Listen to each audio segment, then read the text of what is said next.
मेरा छोटा भाई हमेशा मुझे घूर घूर कर देखता रहता था, मानो मुझे कच्चा ही खा जाएगा। मैं उसकी गहरी नजरों को समझ नहीं पा रही थी।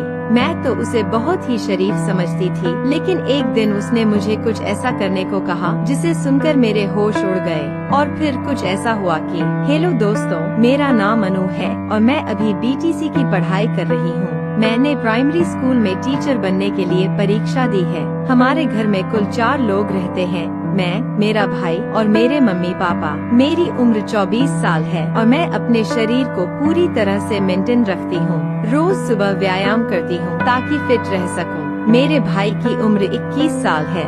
हम दोनों एक दोस्त की तरह रहते हैं और हर बात शेयर करते हैं। एक दिन मैं अपने भाई से कुछ सीक्रेट बातें कर रही थी। मैंने उससे पूछा, सचिन, क्या तुम्हें किसी लड़की में दिलचस्पी है? सचिन ने कहा, नहीं दीदी, अभी तक ऐसी कोई नहीं मिली। अगर तुम जैसी कोई मिले तो शायद प्रयास करूँगा। यह सुनकर मैं हैरान रह गई। उसकी बात सुनकर मेरे होश उड़ गए और मैं बस उसके बारे में सोचने लगी। इतना सोचते सोचते मुझे नींद आ गई और मैं सो गई। जब मैं उठी तो देखा कि घर में कोई नहीं था। शायद मम्मी और सचिन अभी तक वापस नहीं आए थे। मैं बाथरूम में नहाने चली गई। तभी मम्मी और सचिन मार्केट से लौट आए। मैं उनके पास गई और बातें करने लगी। फिर सचिन अपने स्कूल चला गया और मैं भी कॉलेज के लिए निकल पड़ी। कॉलेज में मैं बस अपने भाई के बारे में ही सोच रही थी, क्योंकि आज तक किसी ने मुझे ऐसा नहीं कहा था। तभी मेरी सहेली नेहा मेरे पास आई और बोली, अरे तुम क्या सोच रही हो? मैंने कहा, कुछ नहीं, बस यूं ही। फिर मैंने उससे पूछा, नेहा, कोई उपाय बताओ कि पैसा कैसे कमाया जाए। कॉलेज खत्म होने वाला है और हमें नौकरी की तलाश करनी है। नेहा ने गुस्से में कहा, अरे यार, हम लड़कियों के लिए पैसा कमाना कोई बड़ी बात नहीं है। फिर हम दोनों अपने अपने घर की तरफ चल पड़े, क्योंकि क्लास खत्म हो चुकी थी। जब मैं घर जा रही थी तो रास्ते में मैंने अपने भाई सचिन को देखा। वह किसी लड़की के साथ घूम रहा था और दोनों किसी होटल की तरफ जा रहे थे। यह देखकर मुझे बहुत गुस्सा आया, क्योंकि पापा इतनी मेहनत करके पैसा कमाते हैं और हमें पढ़ाई के लिए देते हैं, लेकिन सचिन उसे बर्बाद कर रहा था। मैं गुस्से में घर आ गई और सचिन के आने का इंतजार करने लगी। मैं मम्मी पापा को यह सब बातें बताना चाहती थी, लेकिन मैंने नहीं बताया। शायद उन्हें यह सब सुनकर दुख होता।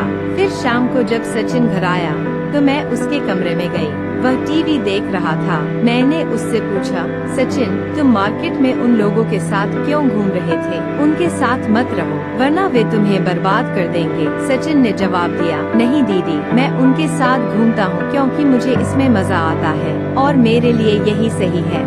अगर अब नहीं घूमूंगा तो कब घूमूंगा? वह गुस्से में बोल रहा था। मैंने उसे बहुत बार समझाने की कोशिश की कि वह ऐसा न करे, लेकिन वह नहीं मान रहा था। काफी कोशिशों के बाद वह बोला, ठीक है, मैं उनके साथ नहीं घूमूंगा, लेकिन मेरी एक शर्त है। अगर तुम मेरी शर्त पूरी करोगी तो मैं उनके साथ रहना छोड़ दूंगा। मैंने कहा, हाँ बताओ, तुम्हारी शर्त क्या है? सचिन तुरंत बोला, जैसे वह मेरे साथ घूमती है वैसे ही अब से तुम मेरे साथ घूमो और मेरी जरूरतों को पूरा करो। मैंने उससे कहा, नहीं, यह नहीं हो सकता, मैं तुम्हारे साथ क्यों घूमने लगूंगी? इस पर सचिन बोला, तो फिर ठीक है, मुझे मत समझाओ, मैं जो कर रहा हूँ उसमें तुम मुझे मत टोको। मैंने कहा, ठीक है, शाम को सोचकर बताती हूँ। इतना कहकर मैं उसके कमरे से बाहर आ गई और अपने कमरे में जाकर बैठ गई। अब मुझे पूरी तरह से समझ आ चुका था कि मेरा भाई मुझसे क्या चाहता है। फिर मुझे कुछ दिन पहले की बात याद आ गई, जब वह मुझे अजीब तरीके से देखता था। मेरे भाई की बातों को सोच सोच कर मेरी टेंशन बहुत बढ़ गई थी। मैंने कभी यह उम्मीद नहीं की थी कि मेरा भाई ऐसा कुछ सोच सकता है। मुझे लगता था कि मेरा भाई बहुत शरीफ है और आगे चलकर वह घर वालों का सहारा बनेगा। वह अच्छा कमाएगा और घर वालों की मदद करेगा, लेकिन अब वह गलत रास्ते पर चल पड़ा था। यह सब सुनकर मुझे एहसास हो गया कि मेरा भाई न सिर्फ अपनी बल्कि घर वालों और मेरी जिंदगी भी खराब करने वाला है।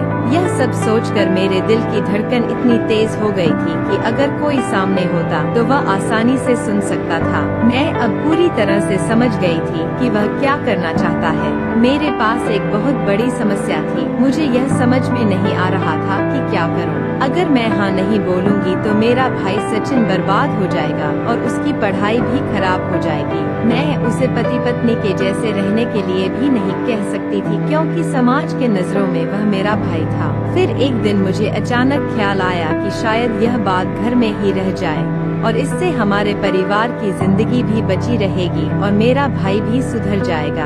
यही सोचते सोचते मैं सो गई। अगली सुबह उठकर मैं सचिन के कमरे में गई और शुरू में उसे बहुत समझाया कि यह सही नहीं है, लेकिन वह मेरी एक भी बात सुनने को तैयार नहीं था। फिर मैंने उससे कहा, ठीक है सचिन, मुझे तुम्हारी शर्त मंजूर है, लेकिन पहले हम शॉपिंग करेंगे। मैंने उससे यह भी कहा कि यह बात बाहर किसी को नहीं पता चलनी चाहिए और तुम भी किसी के साथ अब इधर उधर नहीं दिखना। वह बोला, ठीक है, आज के बाद आप जैसा कहोगी मैं वैसा ही करूँगा। इसके बाद मैं उस लड़की के पास गई जिसके साथ सचिन इधर उधर घूमता था और उसे अच्छे से समझाया। फिर घर लौटकर मैं मम्मी के पास गई और नाश्ता बनाने लगी क्योंकि आज रविवार था और हमें कहीं नहीं जाना था। पापा और सचिन ने नाश्ता किया। फिर मैं और सचिन शॉपिंग करने गए। मम्मी के लिए एक साड़ी भी खरीदी।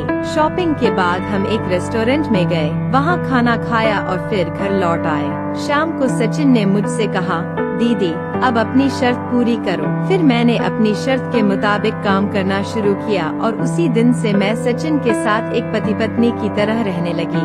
मैं उसका पूरा ध्यान रखने लगी और वह मेरा जैसे पति अपनी पत्नी का ध्यान रखता है। इसके बाद हमारी जिंदगी में जो कुछ भी होना था वह हुआ। मेरा भाई सचिन अब पूरी तरह से सुधर गया है। वह अब किसी के साथ घूमता भी नहीं है, सिर्फ पढ़ाई करता है और घर आकर मेरे साथ एक पति पत्नी की तरह रहता है। हम दोनों अब खुशी खुशी रहने लगे।